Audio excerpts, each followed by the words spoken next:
Então, mas agora vamos voltar para esse grupo de poderosos que estão aí sempre, Bilderberg, essas outras coisas que a gente deixou lá no começo.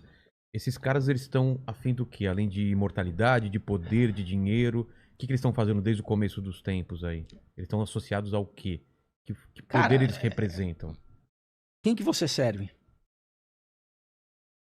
É isso. Quem que você serve? Então, eles acreditam piamente, eles trabalham, né, para esse modelo, para a implementação desse modelo. Por isso que eu te falei do Para um Lucius Trust. controle. Para um controle. Eles acham que eles estão... Cara, tem um testemunho de um cara, de um banqueiro belga na internet, entre vários outros, né? Que ele fala literalmente isso. Eu fui subindo no escalão, banqueiro, mundo, mercado financeiro, que ele foi chegando a questões como pedofilia e no final a sacrifício de criança.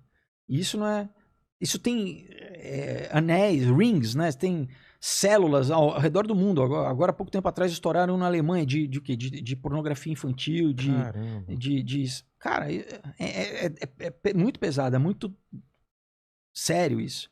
E o cara, ele chora. É um cara, não, o cara, ele chora, um senhor quase. O cara fala, porque ele fala, porque aí você pode falar, não, isso é uma forma de controle, porque outra forma que eles sempre tinham de espionagem de sociedades secretas, por exemplo, Skull and Bones era isso, de pegar todo o teu podre, principalmente questões sexuais, né, para poder te chantagear, né, ter uma alavanca ali, né, exato. Então, mas vai além disso. Tem alguns filmes que passam por cima, por exemplo, aquele da trilogia O Milênio, né, da garota do dragão. Você lembra que tem um com o Daniel Craig, que ele também é preso numa família. Esse é Os Homens que Não Amavam as Mulheres. É dessa trilogia de livros, é né? Mas é o segundo, que eu não me engano, que é com o Daniel Craig, que ele é quase, no filme, ele é quase sacrificado, ele vai parar num calabouço desses. Ah, não, é esse mesmo. É esse mesmo? É. Enfim, então, você tem uma elite, cara, porque, imagina, o judaísmo tem 5.000 anos, ele existe ainda, não existe? O cristianismo, ele existe ainda, não existe? Tem 2.000 anos. Você acha que as práticas pagãs deixaram de existir? Ou quando a igreja virou, né, oficial, principalmente no Império Romano, você acha que ela sumiu? Ela foi underground, né? Você acha que ela deixou de existir, essas práticas? Não, ela continua. Cara. Pipoca, que aqui a mídia não fala, mas aqui no sul do Brasil tem, de volta e meia tem vereador, que teve um caso ali, não lembro, Santa Catarina, de um casal não lembro se era prefeito, que o quê? Sacrifício humano. Cara, isso, infelizmente, é que, novamente, a mídia não gosta de tocar nesses assuntos, assim, de satanismo, né, você tem historicamente, cara, isso existe Diziam muito. Diziam que o Collor, né, tinha um esquema de você tem, por exemplo, nos anos 60, você teve o Anton LaVey lá nos Estados Unidos oficializando a igreja satânica, né? Mas era uma meio pop, junto com toda a mudança cultural, né, da contracultura nos anos 60, que foi muito influenciada pela CIA, né, junto com a introdução do LSD, né, o Timothy Leary. Eu li o livro do John C. Lilly, todos trabalharam com departamentos do governo americano, né, o John C. Lilly trabalhou para a aeronáutica americana, por exemplo, né, o cara fazendo pesquisa de LSD. Então, o quê? Eles precisavam o quê? A gente precisa mudar a cultura. Você vinha do pós-guerra, você tinha os anos 50, os anos 50 super tradicionais, né, super valores de, né, mesmo no cinema, filmes cristãos sendo feitos, né? Você tinha ainda o código de ética na produção de Hollywood. Os anos 60 é onde eles viram a chave. Eles falam, vamos introduzir tal do droga, sexo e rock and roll. Tem um livro muito, muito interessante chamado falar sobre Laurel Canyon, que é um lugar em Los Angeles onde grandes músicos todos, né? Então, The Doors, aí a gente vai ver, todos têm conexão com as Forças Armadas. O pai do Jim Morrison era militar, era da aeronáutica, do Grateful Dead, todos eram militares, o Frank Zappa, o pai era militar. Toda a galera, né? Entendeu? Mas o que? Então a gente precisa mudar a cultura, não é assim, entendeu? Como que você muda a sociedade, a cultura? São várias frontes que você tem que atacar, né? Junto com pílula, entendeu? Né? Então, você já pode engravidar sem ter consequência aí, né? Você pode introduzir hedonismo, e isso junto com toda a questão isso já vinha, já tinha de mais tempo, né? Escola de Frankfurt, já nas universidades americanas, né? Universidade de Chicago, Universidade de Colômbia, entendeu?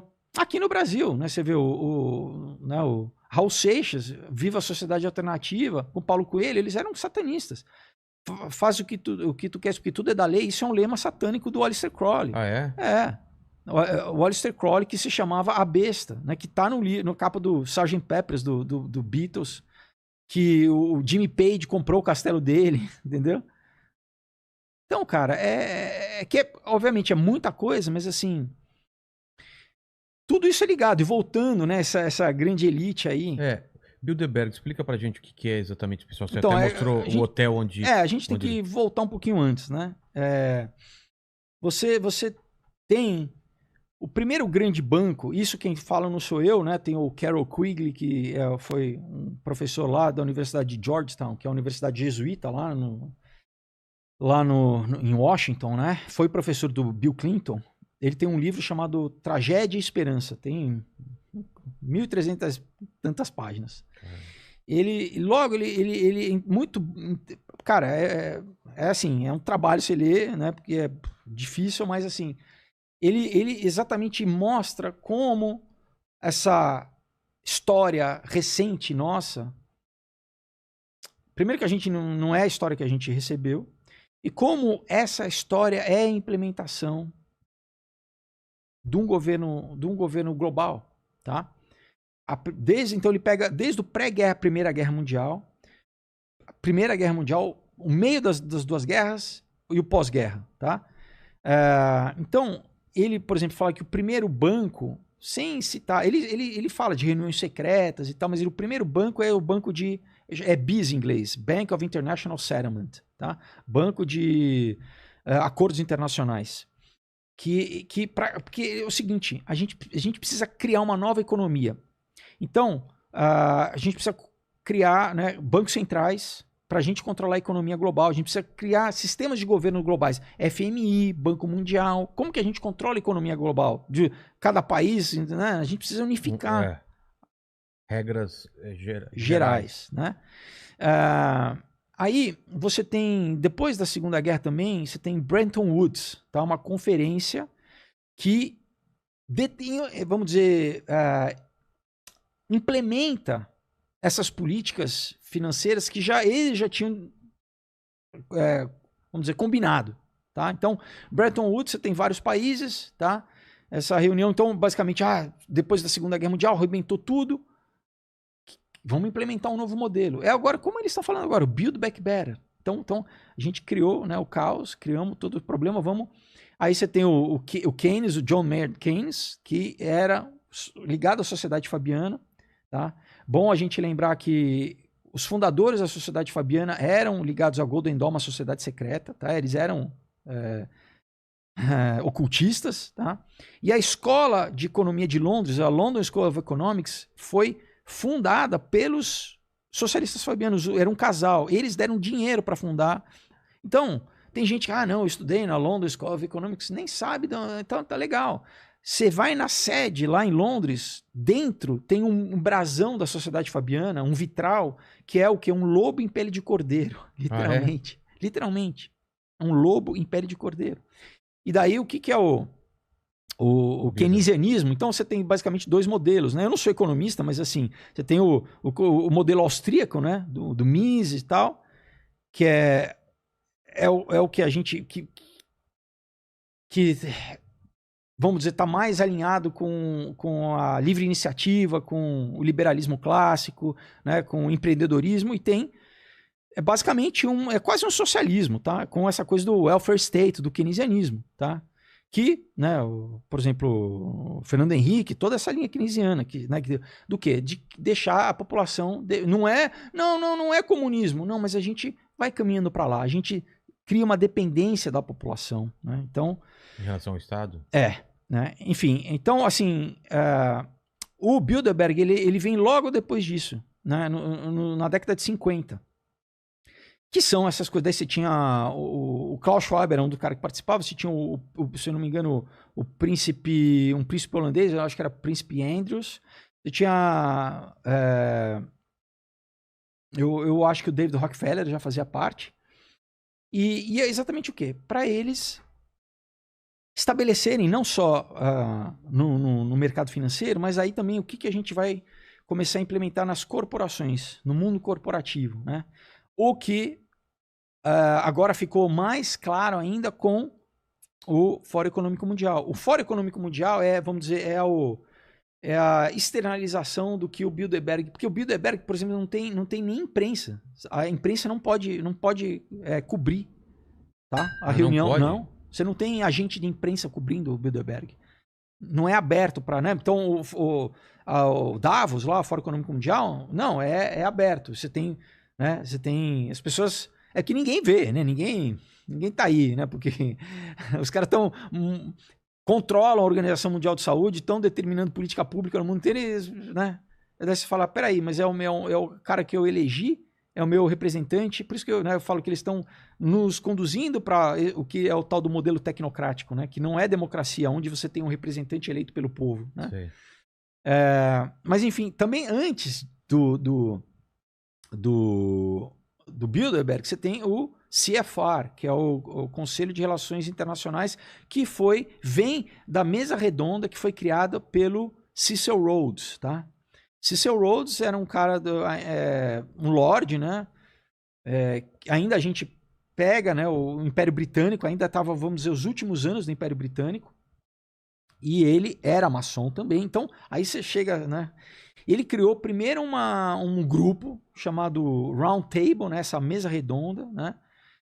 Onde dentro desse grupo ele tinha um grupo, dentro do grupo que era, se não me engano, eram os eleitos, tá? Que era o nome. Então, que basicamente especula-se que de 3 a 4 pessoas, que daí você tinha um grupo mais fora, né? De novo, né? Esses anéis dentro de anéis, né? E no final você chega no CFR, que daí já é aberto, mas assim, as pessoas acham que estão... Por exemplo, o cara fala, mas isso é tudo bobagem, né? Eu sou membro, sei lá, do CFR, né? Mas não sabe, literalmente, compartimentalizado a informação, e ele não sabe quem que realmente manda, né? Como, por exemplo, na própria maçonaria, os 3 primeiros graus, né? Você tem o Albert Pike, tem o livro dele, Morais e Dogmas, ele no livro ele fala assim, propositalmente a gente engana os maçons que estão na base. Porque eles não é para eles saberem, eles vão sabendo conforme você vai evoluindo e vai se comprometendo, né? Todo grau tem ritual envolvido, né? Você vai se comprometendo. Então, é isso, porque por que é uma sociedade secreta? Por que é segredo, né? Por que a gente não fala, né? Porque, então, vamos pegar o caso do Skull and Bones, né? Tem um livro muito interessante do Anthony Sutton, que é um historiador também incrível, que ele traça toda essa... Desde a fundação, né? Por que eles vão pegar uma instituição de ensino? Porque a gente controla os líderes, os futuros líderes do país, além de controlar a cultura do país, tá? Ele fica bem claro ali. Então, lá na Universidade de Yale, né, nos Estados Unidos, se não me engano, 1835, né, caras que... um dos símbolos do Skull and Bones, além da caveira e dos ossos, é o número 332. Na verdade, é o capítulo... então, o Russell, eu não lembro se era o George Russell, o cara que trouxe da Alemanha esse modelo. Então, ele foi o que? Ele estudou lá na Alemanha, e ele foi, então... na verdade, ele trouxe um capítulo, ele abriu um capítulo do Illuminati nos Estados Unidos. O que é 332? Que é o código deles para esse capítulo do Illuminati nos Estados Unidos. Que significa o quê, basicamente? Que basicamente tem um outro capítulo, que tem o 331, então ele é o 332, né? Mas aí eu não sei, é interno, né? Eles têm a documentação, mas enfim, então o que eles começaram a fazer? Você tem obviamente, cada ano eles pegam os caras que estão para o último ano, né? Eles falam seniors, né? Quando o cara tá para sair da universidade no último ano dele, eles escolhem 15 a cada ano, né? Eles falam tapped, eles escolhem, o cara vai, bate no ombro e fala assim, e a princípio prestigioso, né? Você vai ter entrada, porque dali saem os líderes do país, né? Os futuros líderes, isso durante alguns séculos já. Mas tem algum presidente dos Estados Unidos que saiu disso? Vários. Tipo? O George Bush, o pai do George Bush, o George Bush Sr., o avô do George Bush, Prescott Bush. Então você tem 3 gerações de Skull and Bones, tá? Na campanha para presidencial, que era o George Bush e o John Kerry, tá? O George Bush republicano e o John Kerry democrata, os dois eram Skull and Bones. Caramba. Então, não interessa quem ganhasse, Não interessa cara. quem Não interessa. Não interessa. Entendeu? Além do que de pessoas assim nas companhias, né? Cara, posições de poder na sociedade, posições, embaixadores. No House of Cards tem uma coisa dessa, né? Em um episódio lá que. Você lembra do. Assistiu? Eu não assisti House tá. of Cards. Cara, mas isso é verdade. É só você estudar, entendeu? Então tem a lista do. Então, olha só, né? Novamente, o George Bush, antes de ser presidente, ele foi diretor da CIA, tá? Né? Depois ele foi embaixador na China. Na mesma época em que o Rockefeller, a família Rockefeller também foi Skull and Bones. Que o Rockefeller estava indo lá com o Harry Kissinger na China já, porque eles já estavam vendo aqui, a gente vai... no futuro... A gente vai, vamos dizer, controlar toda a manufatura do mundo aqui. Foi um plano, imagina, a China era um país de terceiro mundo agrário, cara. Os caras industrializaram a China, né? O Mao Tse Tung estudou na China numa missão da Yale, tá? A Universidade de Yale abriu um capítulo lá na China e o Mao Tse Tung, o cara que fez a Revolução Chinesa, ele estudou. Então, você vê, cara, que Existem pessoas controlando coisas a médio e longo prazo. A gente acha que, cara, no mundo tanto poder seria tudo aleatório. As pessoas têm uma visão da história que acha que as coisas acontecem. Sem controle nenhum. Não, infelizmente não. Em Bilderberg, os caras estão definindo o quê lá? É isso, cara. Os caras definem, por exemplo, assim, se um país se a gente vai permitir que abra uma usina nuclear nesse país, geopolítica, entendeu? Entendi. Se a gente derruba esse governo eleito, a gente coloca um ditador aqui. Se impõe sanções para esse país aqui. Tudo, petróleo, a gente controla petróleo, mas a gente não pode perder de vista que, novamente, não estou dizendo que todo mundo, óbvio, né? Muitas pessoas que participam é isso que é interessante, você vê que as pessoas participam de várias organizações dessa, como o David Rockefeller, ele participava foi um dos fundadores do Clube de Roma, foi fundador da Comissão Trilateral, ele literalmente fundou junto com o Zbigniew Brzezinski, também, entendeu? Era do Bilderberg, então as figuras elas estão, e aí a gente remonta, né, a história de saber que, por exemplo, né, lá a Revolução Francesa e esse período histórico, né, do final do século XVIII é muito estratégico, porque você teve muita coisa acontecendo, você tem a fundação do Illuminati, você tem a fundação meio pro forma da maçonaria na Inglaterra, primeira abertura, se não me engano, é 1771, se não me engano, a loja inglesa lá, não lembro que rito que é, acho que é o escocês. Você tem a Revolução Francesa, né? A esquerda, os jacobinos, eles eram todos... tinha toda uma questão esotérica ali, tem toda uma questão oculta, de ocultismo. Tá? E o que eles fizeram? Eles tomaram lá nas igrejas, claro, mataram não só católico, protestante, matou todo mundo, colocou lá em Notre Dame a deusa da razão, mudaram o calendário para mudar as datas de festa cristãs. Tá? Tudo isso era maçônico, tá? A Revolução Francesa é uma revolução maçônica. E o quê? Não, a maçonaria não, é porque o Illuminati se infiltrou na maçonaria, né? O Adam, por quê? Ele já tinha desenvolvido, ele junto com o Amschel Bauer, que é o Rothschild, na verdade não é sobrenome da família, ele tinha lá em Frankfurt uma casa de penhores, né?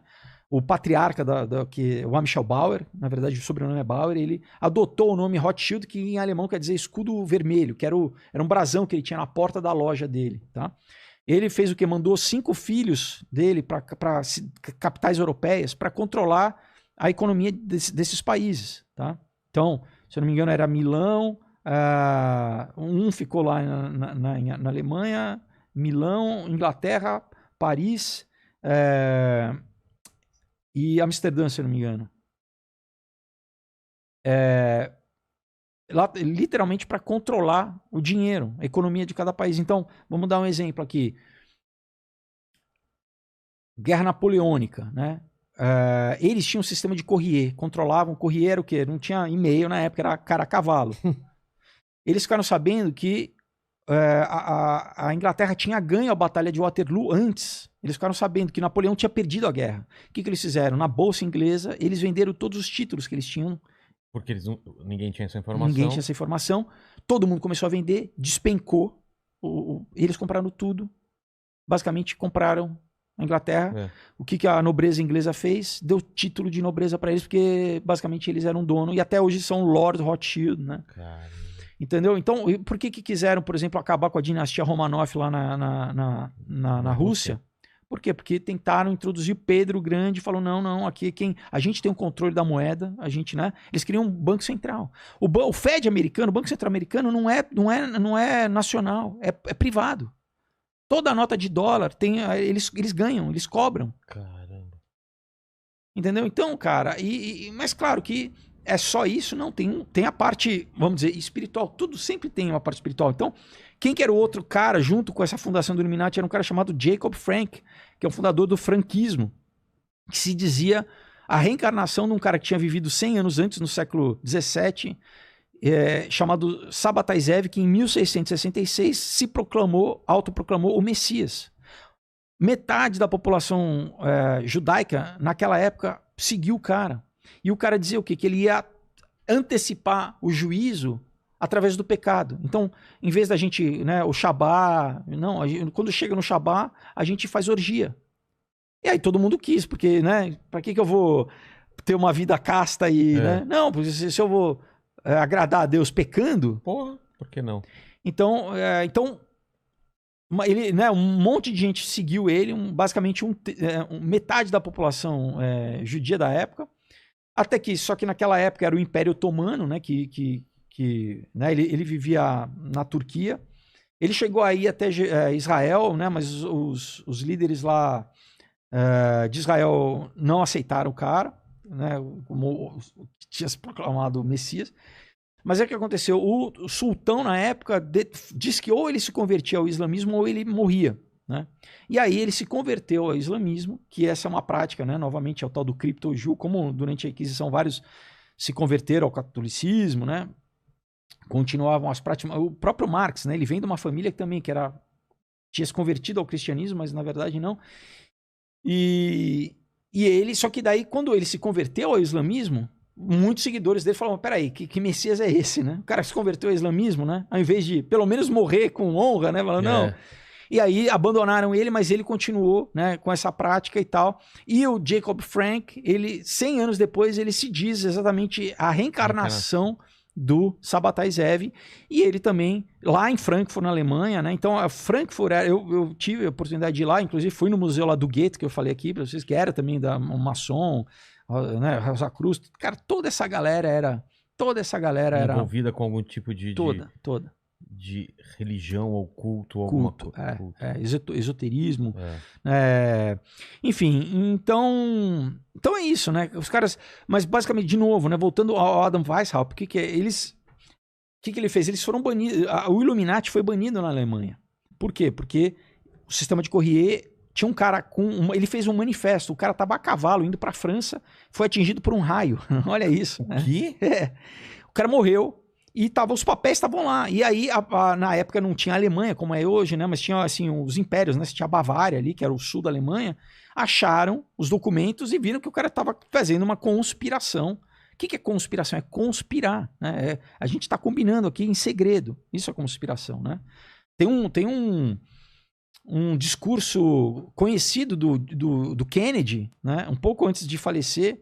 Eu não lembro se é o discurso de posse dele, não lembro, ou se é um discurso do State of the Nation, que é todo presidente americano, uma vez por ano, no começo do ano, ele faz um discurso do Estado da Nação. Eu não lembro que discurso que é, mas assim, esse discurso ele fala, nós somos contra as sociedades secretas, contra as pessoas que conspiram, porque historicamente, cara, isso não é de agora, isso é coisa de agora, não, cara, tem livro sobre Illuminati contemporâneo à fundação do Illuminati. Tem livro do século XVIII, do século XIX, falando sobre isso, né? Então, aí que eles baniram, daí o que eles foram, de novo, foram underground, né? Foram, né? Se esconderam e o quê? Margem. Principalmente na maçonaria, que já era um grupo que já estava basicamente, já tinha Tava consolidado. Exato, tinha uma capilaridade, vamos dizer assim, né? Ramificações, pessoas influentes, né? Muitas pessoas da nobreza, entendeu? E é isso, cara, é uma... Não tem... É Lucifério, cara. Os caras adoram... É isso. Eles acreditam que o Deus do mundo... No final das coisas é Lúcifer. É isso, cara. É isso. Mesmo que eles não saibam ou que tem outro nome. Tem vários que sabem. Mas é que é isso que pra eles... Mas quem adoraria Lúcifer sabendo que é Lúcifer? Não, porque pra eles Lúcifer é bom. Porque eu tô te falando, é o paradigma da gnose, que Deus é mal, Deus aprisiona o homem, Lúcifer dá prazer, liberta. Inscreve aí nesse canal aqui que vos fala, dá o like aí nesse vídeo. Esquecemos alguma coisa, Jean? Não, é isso aí, mano. É isso.